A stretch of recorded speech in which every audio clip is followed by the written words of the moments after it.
Maître Bergel vient de sortir son livre « Se battre et gagner, une avocate change la loi ». Maître Bergel, pourquoi avez-vous écrit ce livre? J'ai écrit ce livre parce que j'ai pensé que c'était utile de transmettre mon expérience. Je me suis rendu compte que j'ai défoncé des portes blindées, des portes qui étaient véritablement fermées, et l'injustice vraiment était nécessaire pour moi de la combattre et de me battre. Les munitions que j'avais et que j'ai toujours, c'est le code civil, le code de procédure. Montesquieu a bien parlé des trois pouvoirs, le pouvoir législatif, celui qui crée la loi, le pouvoir exécutif, qui n'est rien d'autre que le pouvoir politique.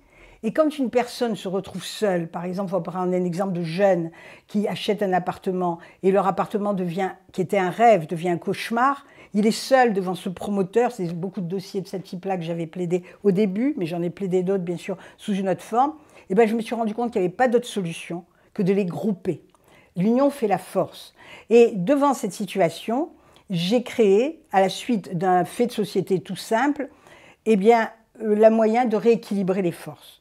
Si je prends l'exemple, par exemple, que j'évoque dans mon livre, qui est celui du service minimum en matière de grève.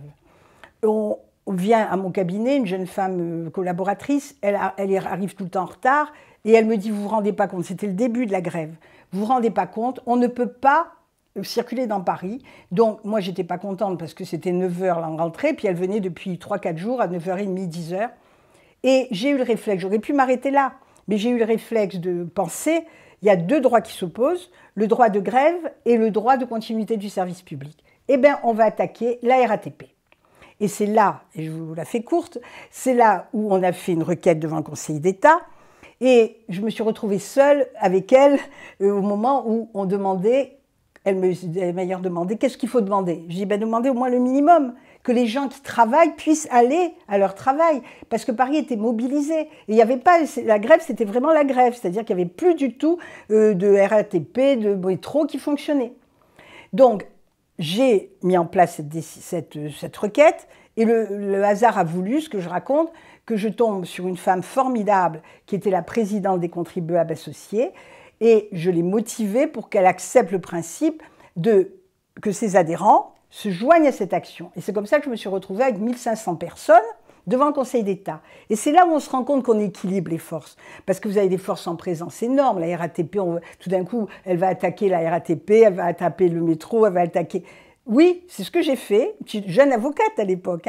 Et j'ai gagné. Et 5 jours après, Chirac me demande de venir avec son chef de cabinet pour parler justement des mémoires adverses, puisque moi j'avais eu connaissance des arguments de la RATP, pour instituer le service minimum. C'est une victoire, et j'étais très fière, je venais d'être avocate. Et très vite, je me suis rendu compte que ces actions groupées permettaient d'arriver en masse pour réclamer la justice. Et ce qu'il y a de formidable, et que j'ai toujours en moi, c'est qu'une injustice, quand je suis sûre de mon bon droit, j'y vais à fond.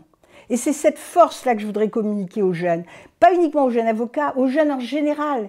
N'ayez pas peur, si vous sentez que vous avez raison dans le bon droit, bien sûr, allez-y. Allez-y, parce qu'il y a un combat à mener. Ayez cette rage de réussir et vous allez voir, rien n'est impossible. Et c'est pour ça que j'ai mis en exergue de mon livre, réaliser les rêves les plus fous, c'est le but de la vie. Maître Bergel, merci. Je vous en prie. On peut retrouver votre livre sur Amazon, sur la Fnac ou dans toutes les librairies.